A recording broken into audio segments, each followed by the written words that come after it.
everybody, and welcome back to MFA Writers. I'm so happy to have you here. As we near the end of Season 5 of the podcast, I wanted to let you all know how much we would appreciate it if you could help spread the word about our show by writing a review on Apple Podcasts. It only takes a couple minutes to do so, but each review greatly increases the likelihood that other people will find our show. So if you've enjoyed this season and haven't already written a review, now's the time. And of course, if you've already written one, thank you. We really appreciate it. You can find MFA Writers on Instagram and Twitter, as well as mfawriters.com. We love to hear from listeners, so feel free to shoot us a direct message on one of those platforms, or an email at mfawriterspodcast@gmail.com. And as I mentioned, if you have a minute to rate or review the show, the best place to do that is on Apple Podcasts. Doing so will help boost our podcast as we try to boost these amazing writers. Also, if you or someone you know would like to be a guest on the show, you can apply at mfawriters.com. On that same website, you can also click the support button to support us financially, if it's within your means. Or you can do so by going directly to buymeacoffee.com/mfawriters.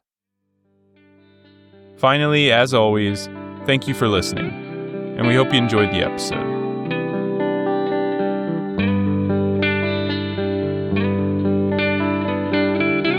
Welcome to MFA Writers, the podcast where we talk to creative writing MFA students about their program, their process, and a piece they're working on.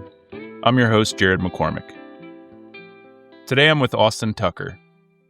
Austin is a poet and fiction writer who received his MFA from the University of Rutgers-Camden and is currently pursuing a PhD in creative writing at Ohio University.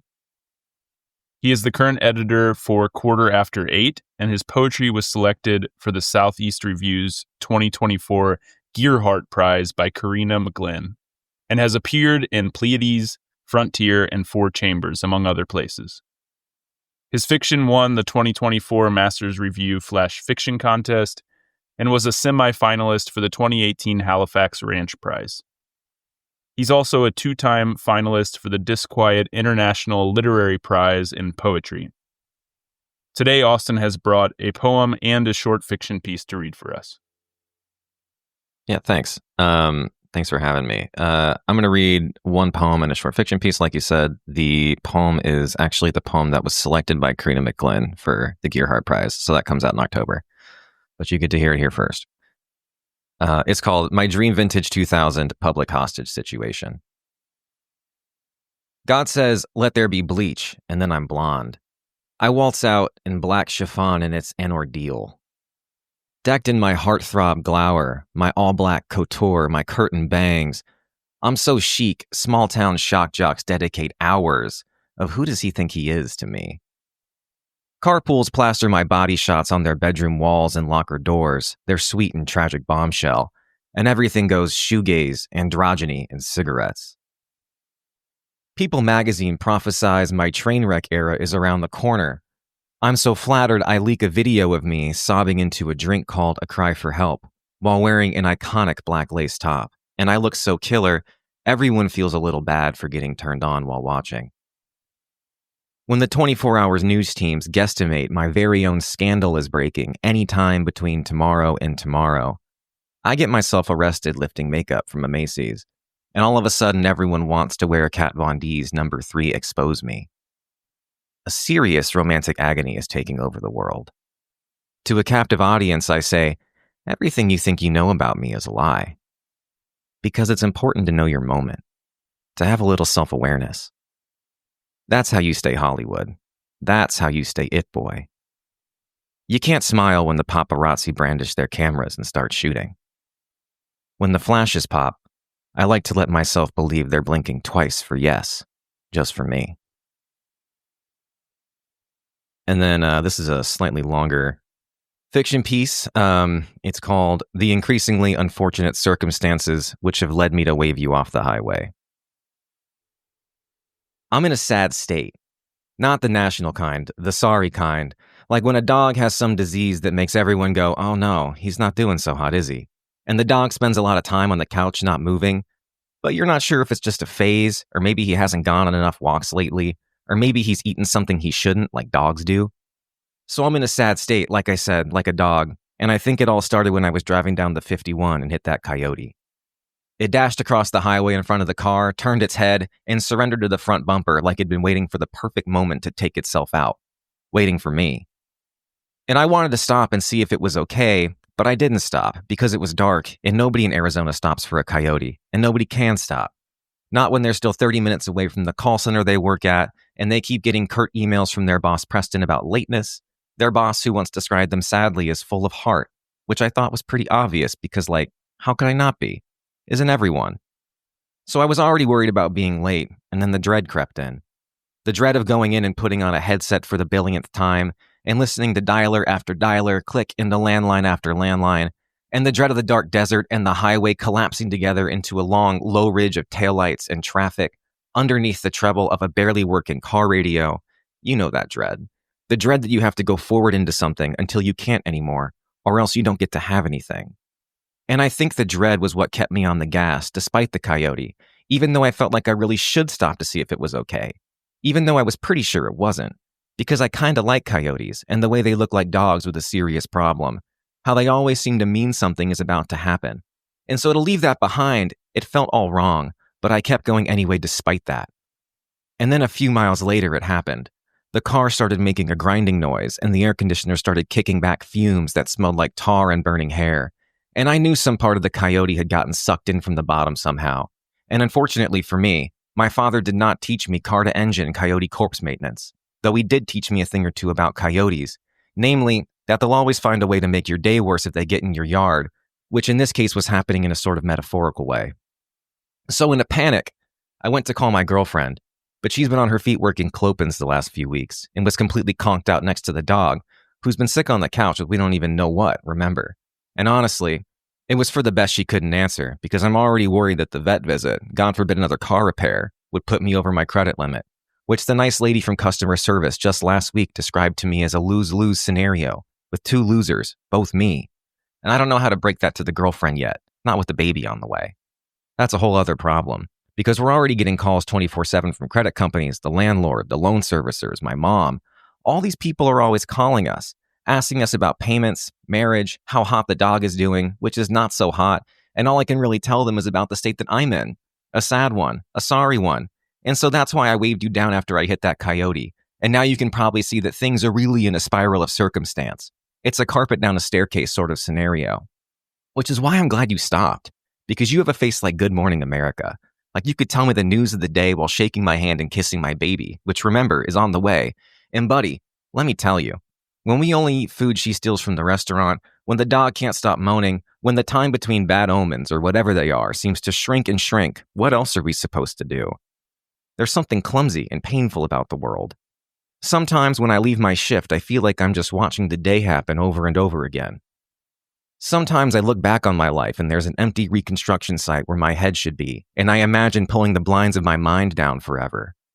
But there's something about the way you listen that feels like a painting in a museum or fast traffic. I'm worried nobody wants me to go where they go, except I have to. And then when I get there, someone large like a bouncer will wave me off like it was a big misunderstanding. Do you ever wonder if there's an ellipsis, out of time, where everything goes a serene, fuzzy kind of dark? Like a room where there's an old TV whose picture never quite comes into focus, and we just have it on in the background, the whole place lonely and glowing, waiting to get a little brighter, and we have a minute, just a minute, finally, to ourselves? You raise a hand, palm up like, what? A small, unknowing island. I say, I hope you know at least the first thing about cars, if not about coyotes. Awesome. That was really, really great. Thank you so much for sharing that. Thanks for being here. Yeah, thanks, man. Yeah, I already told you before we started the interview that I really love your writing. And the thing that I really love about it is the voice and the way that you just inhabit that character in this way that makes you feel as you're reading it like, I don't know, that you're listening to someone who has just been silently ruminating on their lives and now are just spilling it out on the page. And it feels like you're getting this look, like this secret look into someone's life, and it feels real. And that's important too. And I want to talk about all of that. I want to talk about the voice and how you create that sense of reality and create that sense of like a human being on the edge, and then portray that through that kind of stream of consciousness voice that you're creating in this piece. So how important is voice to your work, you think? Yeah, I mean, I would say that voice is kind of the only thing that really makes my work function. I'm not really good at plot, and I don't think about plot, for example, like in fiction. It's not really a thing that comes to mind, but voice is really the pinnacle. It's the thing that I chase after. It's probably the thing that I focus on the most, trying to hone. And once I have the voice of something, that's when I start to feel like the piece is really coming into its own. And that requires like a lot of, you have to figure out the contours of something. You have to figure out like what this voice is like subject to, where they come from, how they move through the world. And, as you said earlier, like I also sort of gravitate towards voices that are kind of like on the edge of collapse, that like have some degree of know-how, where they're put in a situation that maybe feels a little more dire. But then they also sort of, tend to know that maybe they're not being totally honest, which I think is also important. But yeah, voice is, I think, the most central thing for me. Everything else about both in poetry and fiction, if I don't have the voice, I feel like I'm sort of, I don't know, not doing what I'm supposed to be doing. So how do you find it? Collage is really important to me. And the reason that collage is so important is because like, I record like notes or like silly little ideas in 10 different places on my phone and like small notebooks and stuff. And they're normally just like one-liners, funny jokes, little bits, like good lines about something. And I sort of sit down eventually when I sort of feel overwhelmed by that and pull them all together and Frankenstein something together. And the cool thing about a collage, for example, is that it doesn't really matter where you paste the first head on the paper, right? The collage comes in around it. And so when I think about trying to figure out what the voice of this thing, it comes out of collaging all that stuff together a lot of the time. Taking lots of bits, small lines, fragments of things, putting them next to each other, and then arranging them until something emerges is really important to me. And that's kind of the only way that I've been able to be consistent, I think. Once I have some kind of idea that this is what this person sounds like, or this is what this situation sounds like, this is what this narrator is going through, then I can sort of fill in the gaps. I can add some poetic flourishes, or I can make a plot out of that. But unless I have that, it's just not going to work. And I feel like I'm, sort of being a hack. So, yeah. How do you make sure that it stays consistent, the sound of that voice? If you're like pulling all of these kind of random notes that you've made in your phone and your notes app, if you're taking those and kind of collaging them together, what's your process for transforming that into like one voice for the character? You have to be really willing to sort of like to let go of certain pieces of the collage at any point. Like you rip the side of the paper off and get rid of the weird head you pasted there. Mm-hmm. So if I take 10 random lines that sort of all are kind of interesting, or I've written 1 or 2 lines down that I think are going to start this poem off, well, 6 of those might not work, and I have to just be really willing to let go of them. I tend to write in bursts, which means that like I will sit down for 6 hours at a time and just like crank out as much as possible, and then I won't write for like 4 or 5 days, which is not always great, but it's just how it functions for me. And I think in that process, you just sort of exhaust all your options, and that makes the voice sort of emerge through that exhaustion. And to create consistency, I mean, it's really important, I think, for a voice to have a sort of scenario it's working from or working out of, even if that scenario or that place or that time or that situation doesn't even really emerge in the poem or the fiction piece, right? You have to have a voice that knows what the scenario is. It has to know the contours of what it believes and what it's doing, what it's reacting to, who it's talking to. And so I have lots of poems and lots of small, like flashy pieces that are entirely sort of like internal ruminations. But in my mind, I'm like, okay, these guys are sitting at a Chinese super buffet, right, in Montana. And like, they've just done this thing. And that's how you can kind of orchestrate how it's functioning. It might not always end up in the poem. And in fact, a lot of the time it won't.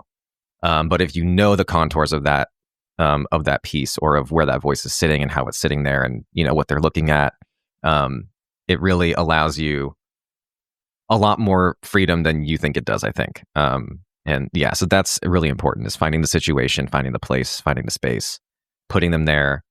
Sometimes, you know, you sit down and you say, okay, I have these 10 lines. If I put this guy in a skate park in 2004 and his favorite band is, I don't know, the Pixies, like what happens if he sees a fire truck go through the side of the skate park? Like, what is he going to think about? You know, just things like that. How many situations can you put these lines into, and then being willing to sort of take things out when they no longer fit because they're too precious, or they're too funny, or they're too off the wall, they're too batshit, you know, different from everything else. But yeah, so that's, I think, the big focus, taking all those things together. Yeah. That's super interesting, because to me, it sounds like plot actually is very important to your work, but the plot isn't necessarily the focus of the piece that you're writing. It's like you understand what is happening in this person's life, but what you might be focusing on in a poem or a flash piece is actually just a rumination or a conversation that comes after the events that took place off the page. Yeah, I mean, I have a sort of running joke that like all of the poems are sort of vaguely sitcoms. Like a sitcom doesn't really, an episode doesn't have like a plot. Like a Simpsons episode is not like, I mean, it has a plot, I suppose, but it's not really central to what's actually being done in the episode that makes it funny, or any of the references that they might be cobbling together. So it has a shape and a contour that comes from somewhere exterior, but the interior function of the poem or of the piece comes from knowing that, but is not the sort of exclusive domain of what that poem ends up being about. And frankly, that this happens a lot more in poetry than in fiction, because I think that there are sort of different expectations in fiction.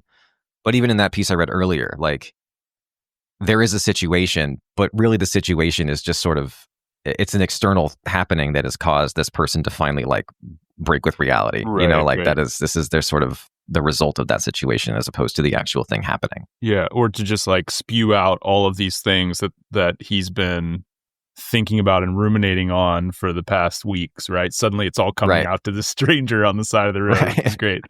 Yeah. Which tells us so much about the character and what's going on in their life. Okay, so you collage together some interesting ideas. You work on making that voice consistent, following that voice. What strikes me here is just how real the voice sounds. Like, I think that's really important for a voice to work in a story, right? You have to kind of have that feeling of reality. What else do you think is important to making a voice work, to making it function within a poem or a story? Yeah, so I mean, the old adage about fiction, I think, kind of does ring true, which is that you have to know what they want and what they can't have and all that stuff. I think that's all true. But I think even more important, for me at least, is like, you know, the place they're in, the circumstances they found themselves in, their histories. You kind of have to have all of that hovering above you in some way, because all of those things shape the semantic language that they allow themselves to have in situations. It shapes like their aesthetic sensibilities. It shapes how they move through situations with different kinds of people. So you have to like understand the political and social and cultural situations that voice finds itself in. Even if it's like something as mundane as they're going to a grocery store and they're trying to buy cheese, you know, like that you have to know that like, okay, where's this grocery store? Has the price of cheese gone up lately? Like all that stuff, I think, contributes to what might become like subconscious anxieties or certain kinds of ways of talking. For me, also, I think like understanding the kind of culture in terms of like, you know, what movies they've watched, what kinds of books they've read, if they've read books at all, like where do they go on walks, like where did they go to school if they went to school, you know, like that kind of stuff helps a lot, because it also shapes the way that we speak. It shapes how we interact with certain people in certain situations. Do they have favorite places or ideals that they hold true, like beliefs? All that stuff has to be, at least in some way, present above you in your mind in some capacity before the voice will really, I think, come to fruition, because they are, you know, in theory, they are like a living, breathing thing in the world that they inhabit. And, you know, we have an incredible number of outside external forces that create our living, breathing selves in the everyday world. You know, where you grew up, how you move through the world, whether you were a skateboarder, whether you were a rollerblader, you know, like all that stuff shapes so much of your cognizance. And it won't always, in fact, like most of that doesn't even show up in the work at the end of the day. But having a working knowledge of what those things are makes the voice seem realer to people. And then, I think the other important thing, and this is again, like I think a sort of old fiction adage, but what does this person do when they are under duress? Like when you push them to the edge of something, how do they respond? Do they go quiet? And in which case, like, how do you get them to go quiet? Or do they respond by, spewing out a bunch of stuff they've been thinking about for a year? How do they respond to being under some kind of significant stress and pressure? People can perform any number of social roles when there's nothing on the line. You can become somebody else whenever you want to, but when you're under duress, I think, or you're significantly stressed out, or you're anxious, or you're going through something, that's when sort of like the real meat and potatoes of who you are can come out, or at least you see a side of the person that you probably wouldn't have seen before. And those are the situations that are the most interesting to read about, right? Right, exactly. Like, there are great books that are just like, I woke up and I had my coffee, but like they are few and far between. You need something to sort of like, I think, push a voice to the edge. Yeah. Okay, so like the character in the fiction piece you read, you worked in a call center for a while before going to grad school. And you told me that this and other shitty jobs you've had over the years, while terrible, actually helped you get a sense of yourself. So tell us about those jobs and how important they were to your development as a person and an artist. Yeah, so in undergrad at Arizona State, may it rest in peace. It's still around, but it's dead to me. I worked at a call center called Teledevil, which I think is actually gone now. It was part of the ASU Foundation, which is basically like the people that call you begging for donations for the university. I was one of those people.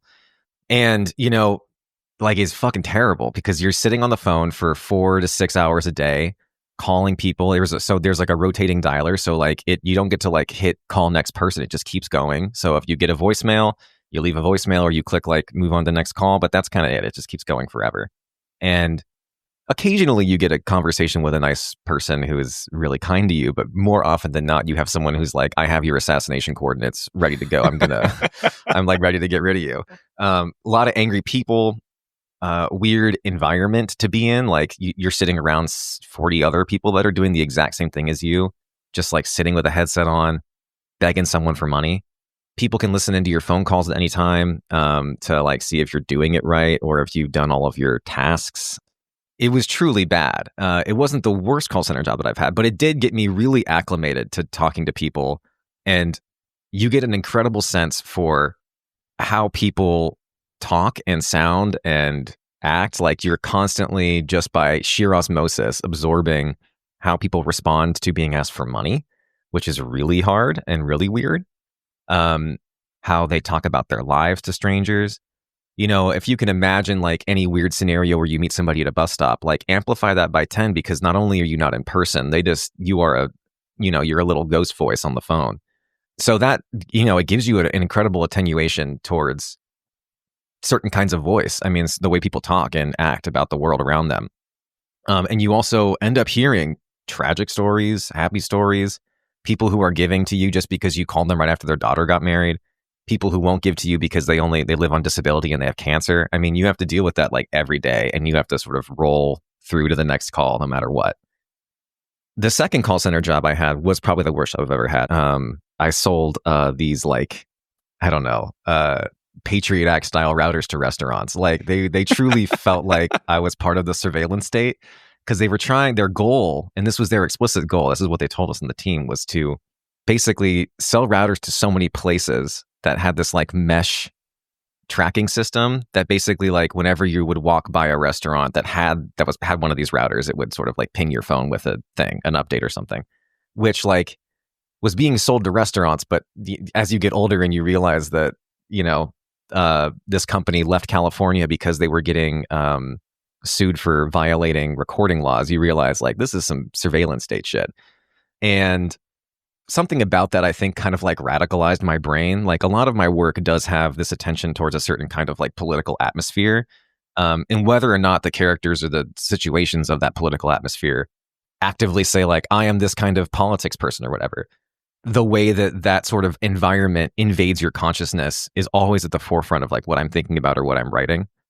So it's a terrible gig where you do it until it becomes your lifestyle and you accept it, or you're like me and it becomes like so untenable to stay in the situation that you quit and you go and work at a Papa John's, which is where my third shitty job was. not to wax poetic about my shitty jobs, but the third shitty job is also really important to me because it comes up a lot. It taught me a lot of weird things about how people perceive other people in, say, like a service sector. Like when you deliver a pizza to somebody, they do not see you. Like you are not a person to them at all. You are like a receptacle with which you carry a pizza and they are going to eat the pizza and you are not, you don't exist. That kind of environment, I think, also helped shape a lot of what I talk about, how I talk about it. And then obviously just like regular ass world, like real world experiences. When you're driving, 8 hours a day, you see into people's homes, like you walk into all sorts of weird apartment complexes where all sorts of shady shit's going on. Like I got held up at knife point once and robbed by somebody in an apartment complex. Like all that stuff has like really played into a lot of the work that I've done, because those experiences have shaped who I am as a person and like what I think is relevant and how I think about politics and culture and the social environments we all find ourselves in. So I think shitty jobs are really shitty, but also sometimes can be really important. Not all of them. Some of them are just shitty, but sometimes they can be useful and teach you something about, the world in a way that's productive, I guess. Well, as much as I'm sure you wanted to stay on the call center Papa John route in your life, you decided to leave that and pursue the MFA, and you ended up at the MFA program at Rutgers Camden, and I believe you were the first cohort in that program that was fully funded. You enjoyed studying creative writing in grad school enough that you decided to pursue a PhD, ending up at Ohio University, a fully funded program with tracks in poetry, fiction, and creative nonfiction. Tell us about that decision. What made you decide to continue the grad school route and pursue the PhD? Yeah, so when I left Rutgers, I got a job at a children's literacy nonprofit in Philadelphia and did that for 2 years through part of COVID, and then got a job at poets.org, which was cool, but they were both in fundraising, which is kind of like related to call center work. It's a lot of how do we get money from people, and you're doing a lot of database stuff. And while I was kind of good at that, it was just also kind of miserable. And one of the things I really missed about grad school is I really love teaching. Teaching is like a thing that I really like doing. I like public speaking. I like being in front of people. I like helping students kind of like arrive at a big idea that they feel really proud of. And I found that by like 2021, I was like really bummed about not having that experience anymore. I also recognized that I was just like not writing very much because it was just like you'd work all day and then your brain is like, I can't switch into the writing mode because it takes me forever to get into writing mode. And then I write for like 4 or 5 hours at a time. And then, you can't stay up till 5 a.m. every day. So I decided to apply to PhDs. The first time I applied, I got into a few places, but with no funding. And that was not like the biggest surprise to me because I kind of applied in a really slapdash way. I didn't do a lot of research. I kind of had a really stupid statement of purpose, and my portfolio was pretty underdeveloped. Like I hadn't really been sitting down with my writing and kind of like thinking about it in any meaningful way for a while. So it was disappointing because I was like, I really just want to quit my job and go somewhere else. But it was also kind of expected. And then the second time, I really did put a lot of heart into the application process. And Ohio University wasn't the only option I had. I got into 2 other programs too, and it really came down between Ohio and Rhode Island. But the reason that Ohio was on the list in the first place is because my mentor, Sally Ball from ASU, her and the poetry professor at OU are like good friends. And she was like, I think he would really help you with your writing. Like I think he would really like help you figure out what your strengths are and what your weaknesses are, which is great. So the decision to apply for PhDs, I think, came from 2 places in that way. Like I really wanted to go back to teaching, which meant that like, a program where teaching was kind of the handshake arrangement just made a lot of sense. And the other thing that I missed a lot about my MFA program was that like I really need to be sort of like entrenched in something for it to really happen for me. So like I need to be around people who are like, all we're really doing in some way is like all our obligations really revolve around like teaching and thinking about writing, talking about writing, actually writing sometimes, God forbid. And I recognized in myself that if I was working my full-time job, and trying to write on the side, I was just never going to finish anything ever. And so going back to the PhD program was like, okay, it is 5 years. And the expectation is not only that you are thinking about writing, but you are writing about your own writing. You are trying to sell your writing to people. You are trying to like figure out what makes your writing unique. And that is your entire set of obligations. So that was, I think, the other most important factor. And again, like 5 years to write, even if it's not great funding, even if it requires a lot of finagling of your credit card situation, is nothing to scoff at. Most people don't get 5 years to write. And, knowing who you are as a person, knowing who I am as a person, that sort of became really necessary, I think, for me to ever finish any of my projects. Well, let's talk about that community, the sense of community in the program, since that was one of the things you were looking for, being around other writers who were doing this all the time. The website describes the Ohio program as small by design, offering the intimacy of small classes. So about how big is the program, and what do you think are the pros and cons of that size, in your opinion? Yeah, so just as like context, so in my cohort year, which I started in 2022, there were only 2 poets that were PhD students. There are master's students. OU doesn't have an MFA in creative writing. It does have an MA in creative writing and an MA in literature and literary studies. And there's a lot of cross-pollination in that way. So, sometimes those class sizes can be larger because of that. But in terms of who is a PhD student, there's probably only, I think, up to 10 a year across all disciplines. And poetry, there's normally only 1 or 2, which means that poetry workshops, you might have 1 or 2 interlopers from different fields, but the workshops themselves can be pretty small, like 6 to 8 people. The biggest one I think that we've had is like 11, and that was only once. So the benefits are that everyone gets very familiar with like what your thing is really fast, like the kind of style that you have, what you gravitate towards. Like when you do certain things in a poem, they know what you mean to do. And so they give you good advice about like, well, in this other book, this person would have done it this way. So maybe you should use this as a way to think about how to achieve this thing in this poem. That's really nice. And it can be really helpful because it almost feels like really heavily curated advice.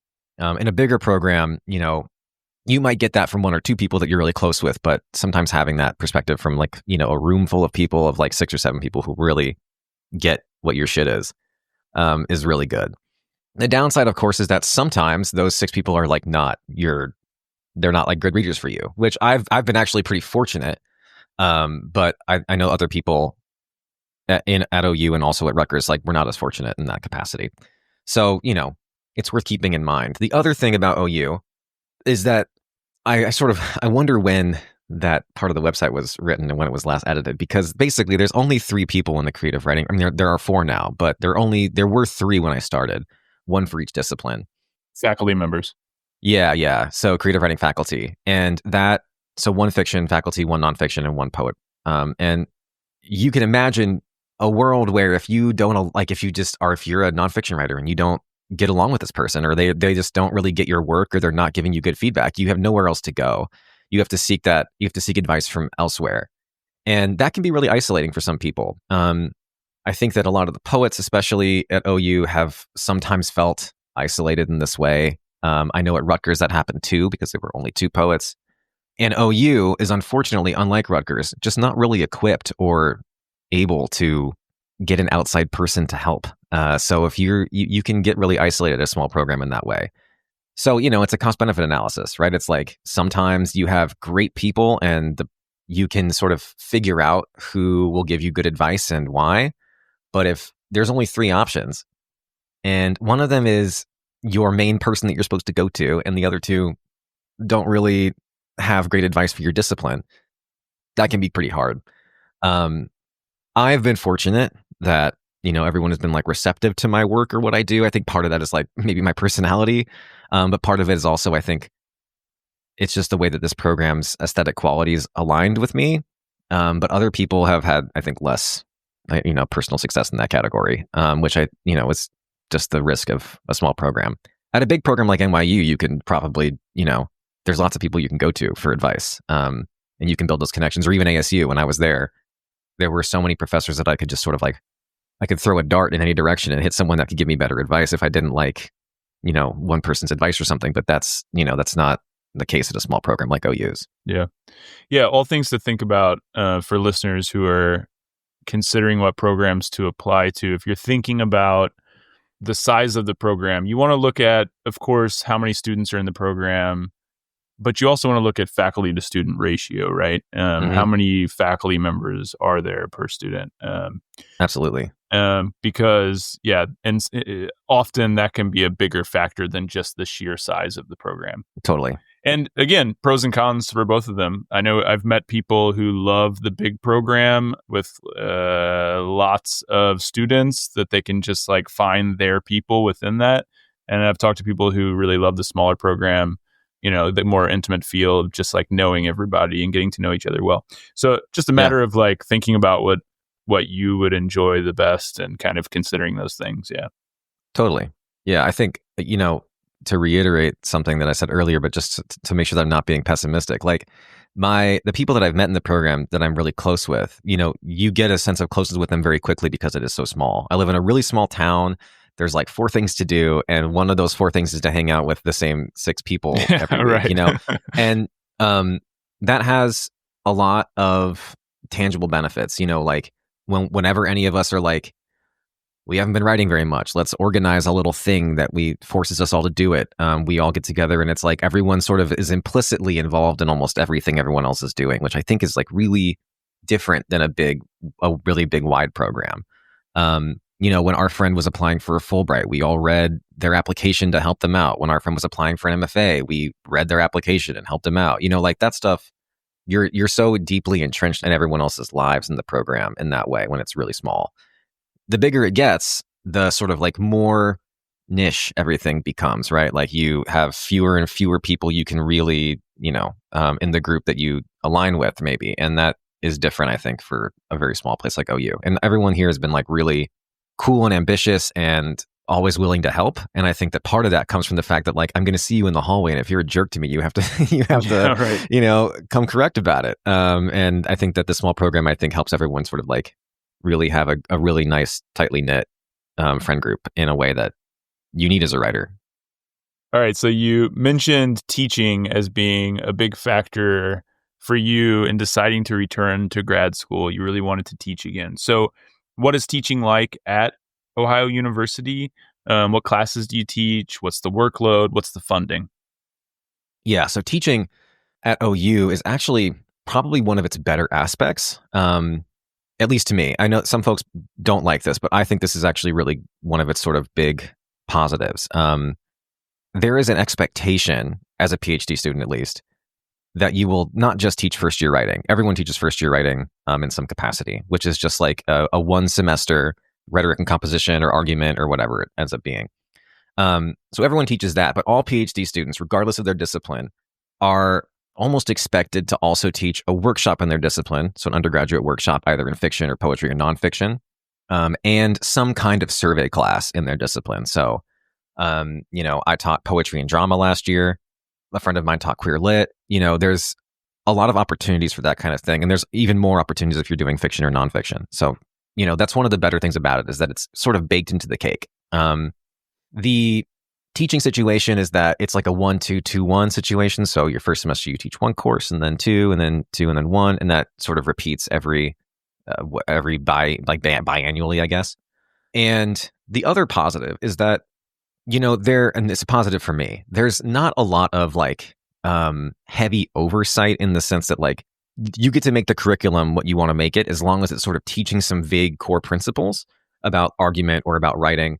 So I've taught almost entirely from my own compendium of sources from magazines I like or articles about things that I think are relevant to people's lives. The final project for most of my first year writing courses, they have to make a zine and then submit it to me. And that gives them, experience writing in genres and doing analog stuff, and they have to cut things and paste them and photocopy it. And a lot of programs, you sort of teach one thing and you teach the one thing through the whole program. So that's a nice alternative. In terms of funding, so obviously, as most people probably know, The teaching experience is basically what allows you to get your stipend in the first place. You have to teach to have a stipend. If you opt out of teaching, you don't get a stipend. The funding is not particularly grand. And OU has a couple of weird quirks, I would say, when it comes to funding.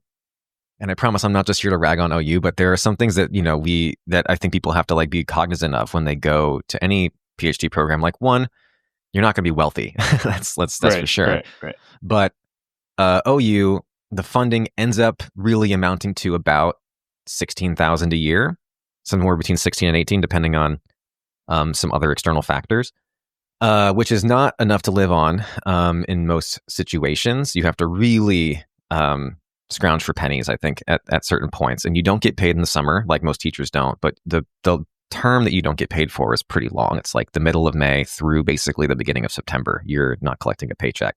So you got to save up a lot during the year or find a second job.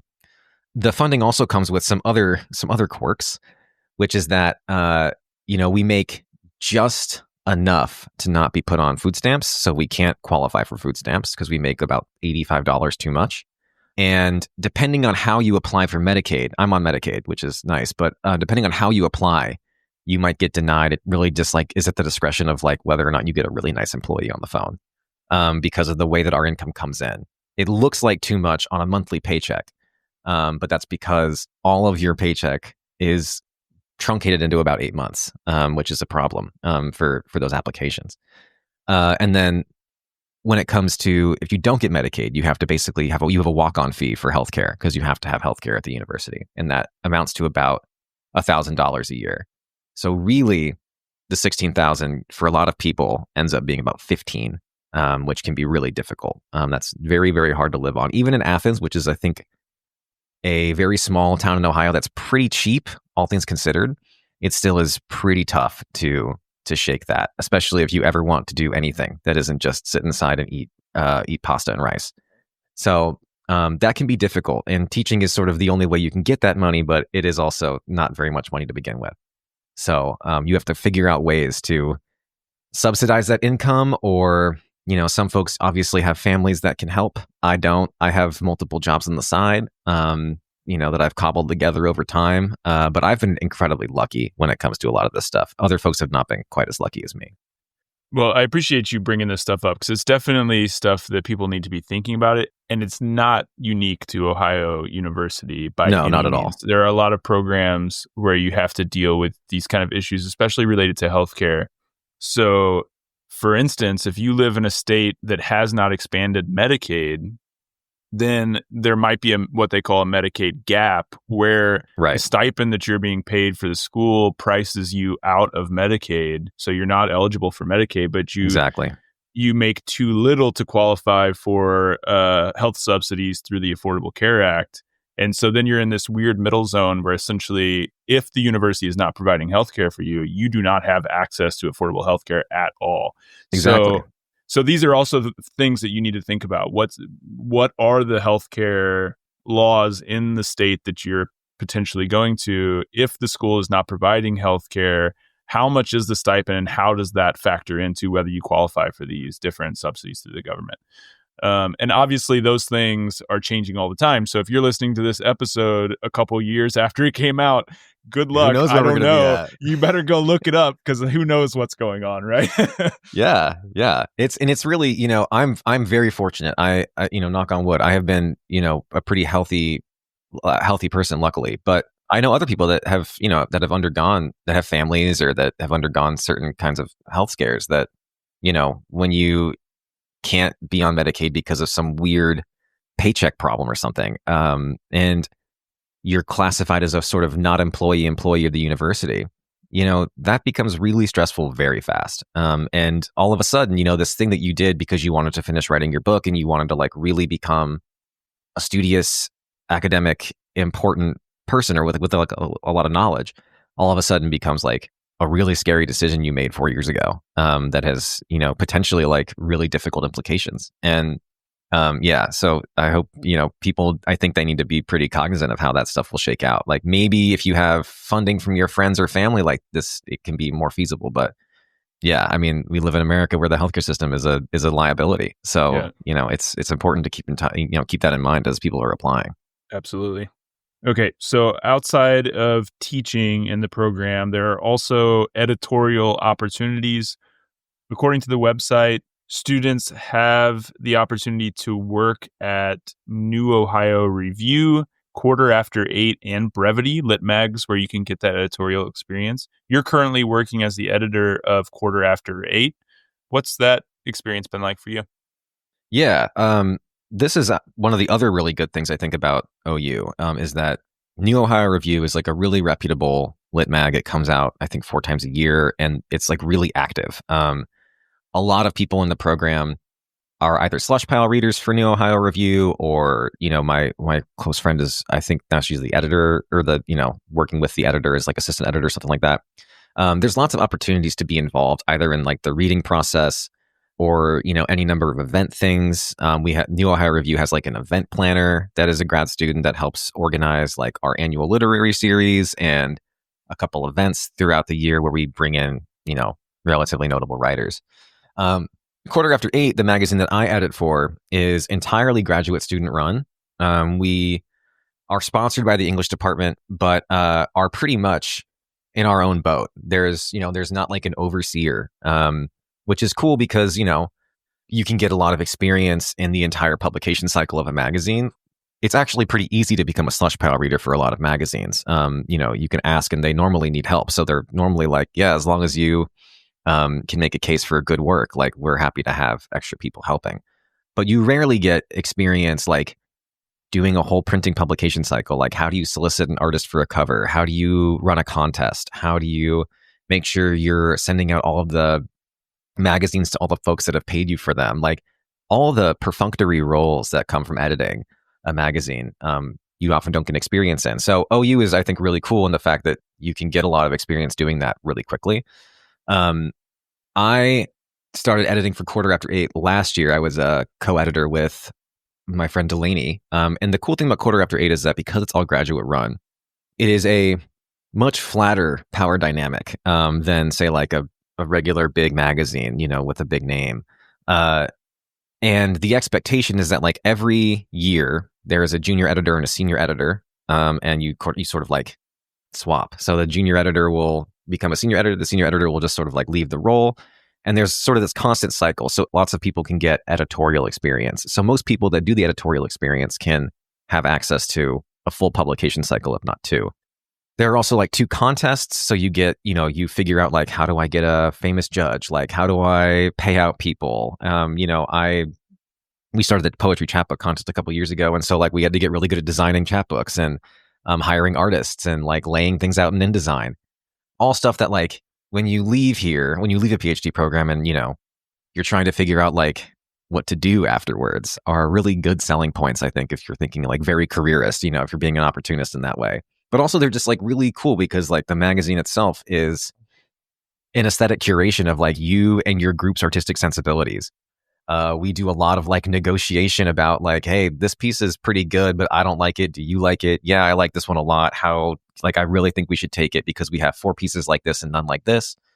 There's a lot of that going on, which I think because of the way it's organized, Quarter After Eight, you have a lot of opportunity to have a lot of say in how something looks. And you get, all of your credit is in the magazine, and it's cool because you can show it off when it's printed, which I think is like really, really rare at an institution. New Ohio Review is a little different because there's an actual like a faculty member that actually runs the whole thing, but there's like 4 or 5 actual sort of vaguely editorial roles that people occupy as grad students within New Ohio Review. So there's a poetry one, a fiction person, a nonfiction person. They're all sort of like, masters of their own domain. And then there's an event coordinating / planning person. And, that stuff is also, again, like really rare in a program to be able to have such like a heavy hand in magazines that get shipped out to people in the world and, are like high quality printed things like objects, which is, I think, very cool and very rare. It is a lot of extra work.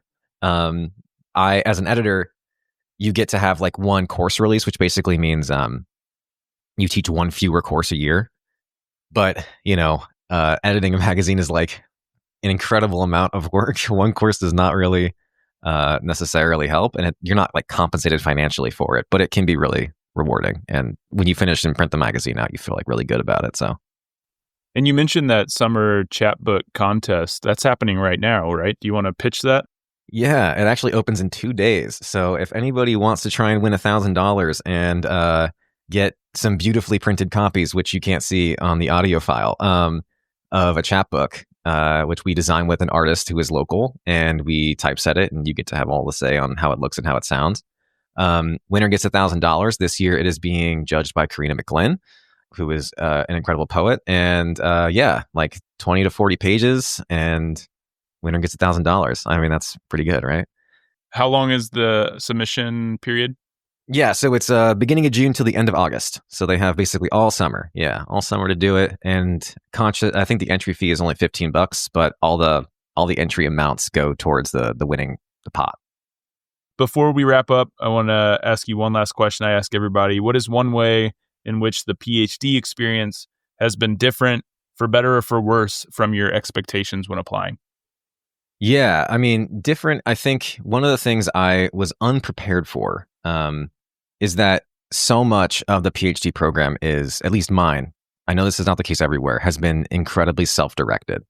Part of that is because our program is really small, but part of that is because, you as a PhD person, you know what you want to do the most, I think. And most people are pretty keen on being like, okay, you go and do whatever you want to do as long as you report back when it's done.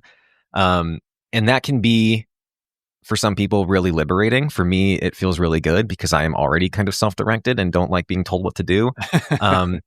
But for other people, they've found the lack of hard deadlines about things, or lack of bureaucratic foundation in some ways, to be stifling. So different programs will have a different situation, but that's been a thing that was really sort of surprised by. I kind of expected the PhD program to be like really rigorous in that way. Like, you're going to take 9 modernism courses, and then you're going to, write 16 45-page long papers about, these 3 poets. And it hasn't really been like that. It's been very much like whatever I am writing is very much in service of my own goals, which is great for me, but has been, not everyone has the same reaction, I think. Sure. So it's worth noting. Yeah. Yeah. Well, lots of great advice, lots of things to think about when you're considering programs. Really appreciate you taking the time to talk with me. Love your writing. Can't wait to read more of it. Thanks for being here. Yeah, thanks for having me.